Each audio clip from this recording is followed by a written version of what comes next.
Nos séculos XII e XII existiam tribunais itinerantes em todo Inglaterra. Pequenos grupos de juízes partiram dos tribunais centrais de Westminster para todos os condados. Os condados se agruparam em circuitos, os Eyries. Juízes itinerantes presidiram casos e processos judiciais nesses tribunais móveis. Os Eyries tratavam de crimes, e qualquer morte considerada não natural era atribuída ao legista do rei e a um júri local de homens, área em que o corpo foi encontrado. Deveriam notificar quem achou o corpo e se a morte foi natural, acidental, homicídio ou suicídio. Se o falecido foi vítima de homicídio, se a morte justificaria a punição do infrator vivo responsável. Se foi um suicídio, o ato foi realizado quando a pessoa falecida era responsável por suas ações? Por fim, se o falecido possuía bens móveis e quem os gerenciava atualmente. Um pecado mortal. Teólogos cristãos medievais seguiram de perto o ensino de Agostinho de Hipona sobre suicídio. Agostinho acreditava que deveria ser visto como uma forma de assassinato, o que era proibido nos 10 Mandamentos, um corpo de leis divinas estabelecidas por Moisés na Bíblia. O cristianismo medieval ligou o suicídio de Judas após trair Jesus à rejeição divina a quem cometesse suicídio, um pecado mortal imperdoável. A Igreja Católica se recusou a permitir, a partir do século VI, qualquer um que cometeu suicídio, qualquer cerimônia fúnebre formal. Também era vedado o sepultamento em solo consagrado, a apreensão das mercadorias do falecido pelas autoridades reais e o deodando, independente de pertencer ao falecido ou não. Os deodandos datam do século XI no direito inglês comum. Eles eram um objeto fortificado ou dado a Deus, um item entregue que resultou na morte de alguém, morta. Se um júri de legista determinasse que a propriedade ou bens de alguém causaram a morte de uma pessoa ou foram usados em um suicídio, independentemente de serem animais ou objetos inanimados, era considerado um diadante e uma multa deveria ser paga. Pode ser um cavalo, móvel ou peça de roupa. Teoricamente, os diadantes deveriam ser vendidos para beneficiar uma causa religiosa digna. Se o dono não pagasse a multa ou o diadante, a cidade assumiria a responsabilidade. Em um caso citado no calendário dos rolos do legista de Londres, Anno Domini, de 1300 a 1378 foi estipulado o pagamento de uma diadenda de 3 pence por, citação, uma camisa e uma viga usadas em um suicídio. Não se sabe se a camisa e a viga pertenciam à vítima masculina ou a outra pessoa. Claro, se for este último, alguém teria que pagar a multa como o homem. Estava claro, morto. Em 1280 da Ilha de Somerset, foi registrado que William de Wedmore, vigário de Shuriton, se suicidou em sua própria residência na mesma vila. O veredito foi suicídio, e Walter de Wedmore e John, seus irmãos, enterraram-o lá. William disse que, sem a visão do legista, pegaram seus bens avaliados em 34 shillings e deveriam ser presos. Em seguida, foram ao tribunal e o xerife os liberou. Este registro é de uma pessoa julgada por suicídio deliberado. Mostra também que seus parentes tentaram encobrir o suicídio para ficarem com seus pertences, que o rei deveria ter confiscado, e para sepultar seu irmão em solo sagrado.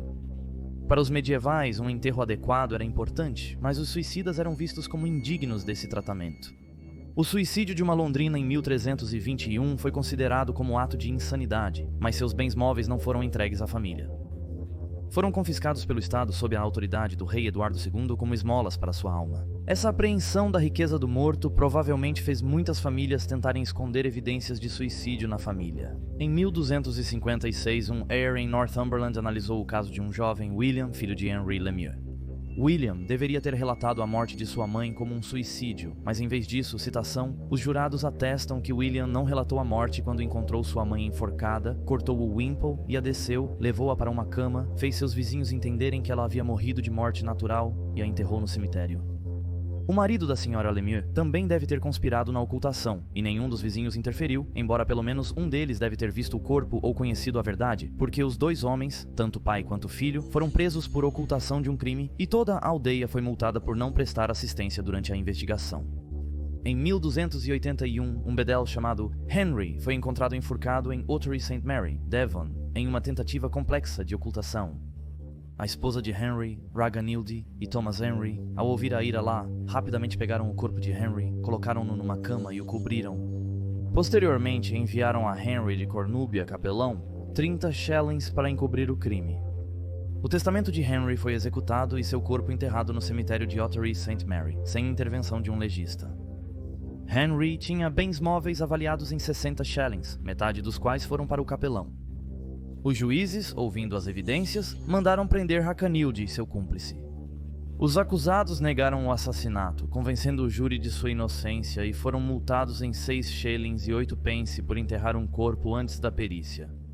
A viúva Hakanilde estava arruinada, perdendo não só o marido, mas também uma pequena fortuna de 4 libras, 17 shillings e 2 pence, incluindo a herança de 30 shillings do marido, a multa e o suborno. Não só a igreja condenou o suicídio entre os séculos XI e XIII, mas o sistema judicial secular europeu também o classificou como ofensa, pois geralmente privava um senhor feudal de sua posse. Em Devonshire, o rico vilão Henry, que morava perto de Bideford, suicidou-se em seu celeiro. O corpo de Henry apareceu flutuando no rio próximo. Teria sido sua esposa Agnes ou o Sr. Richards que moveu o corpo. Normalmente, após uma morte natural, seria Richard quem herdaria os bens de Henry. Como suicida, os ativos de 38 shillings e 2 pence iriam para o tesouro real. Possivelmente, Agnes e Richard conspiraram juntos para ocultar o crime. Após ser acusada, Agnes exigiu um inquérito negando a morte e tudo mais, e foi considerada inocente de assassinar um marido ou mover seu corpo. Consequentemente, Richard também negou qualquer envolvimento quando foi preso, e ele também foi absolvido pelos jurados locais. Muito supersticioso. Uma lei de 1300 em Lille, França, declara que o corpo de um suicida deve ser tratado como o de um assassino, se homem, arrastado e enforcado, se mulher, queimada na forca.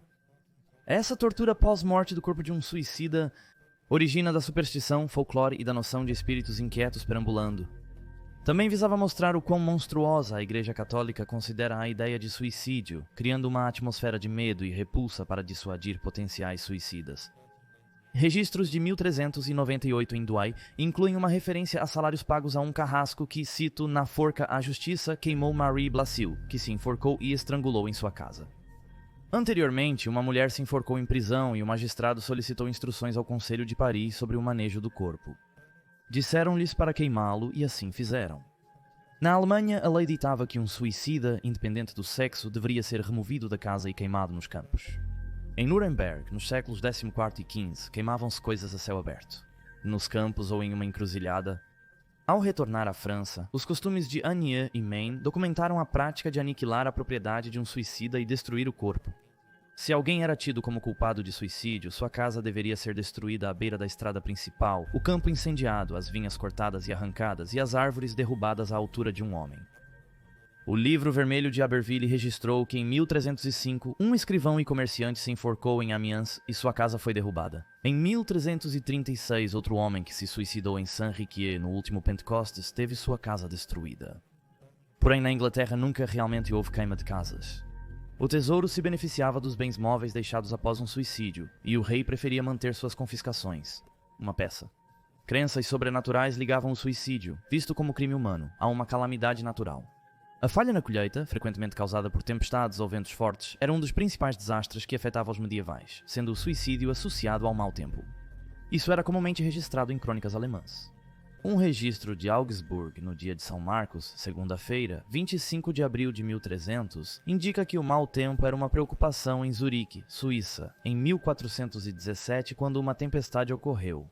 3 mulheres no estábulo de cabras, vegetais se estragaram nos campos e um homem se afogou no lago no mesmo dia. O dia de São Marcos foi então estabelecido como um dia de jejum para prevenir suicídio por enforcamento. Em 1417, o mau tempo preocupava Zurique, Suíça. O conselho da cidade culpou um padre que se matou pelo terrível tempo que tivemos por tanto tempo, alegando que seu sepultamento em solo sagrado havia causado isso.